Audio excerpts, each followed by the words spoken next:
The cameras were rolling, the lights were hot, and millions of viewers were glued to their screens.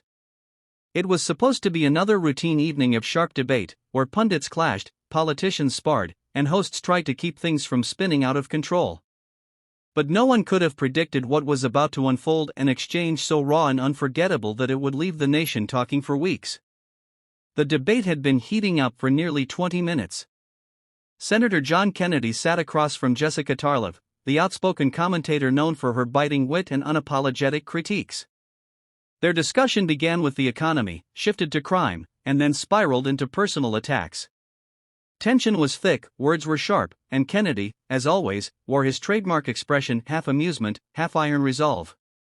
Then it happened. In the middle of Kennedy's explanation about crime prevention and personal responsibility, Jessica leaned forward, eyes flashing with frustration. "You know what, Senator," she snapped, her voice cutting through the air like a knife. "You sound like a complete psycho.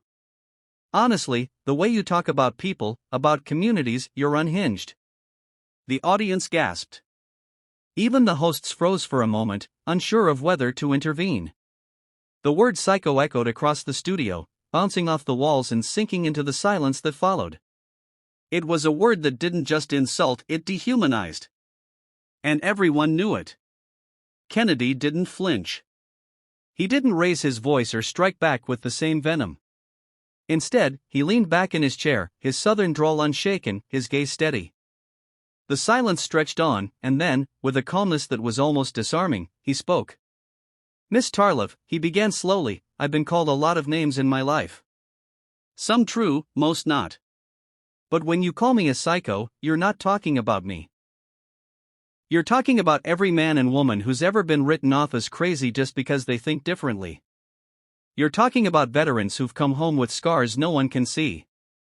You're talking about young people fighting demons in their minds, hoping someone will take them seriously instead of mocking them. And you know what? That says a whole lot more about you than it does about me." The words hit like a thunderclap. The audience, once murmuring, was now utterly silent. Jessica shifted in her seat, her confidence faltering as Kennedy's words sank deeper. He continued, his voice firm but compassionate. "You see, I grew up in a small town where folks didn't have much, but they had dignity. They had hope. And some of the strongest people I've ever known were the ones fighting silent battles no one else could see. If standing up for them makes me a psycho in your eyes, then so be it. I'll wear that title proudly. Because I'd rather be called names than stand by while people are ridiculed for their struggles." A hush fell over the studio. The hosts glanced at one another, there.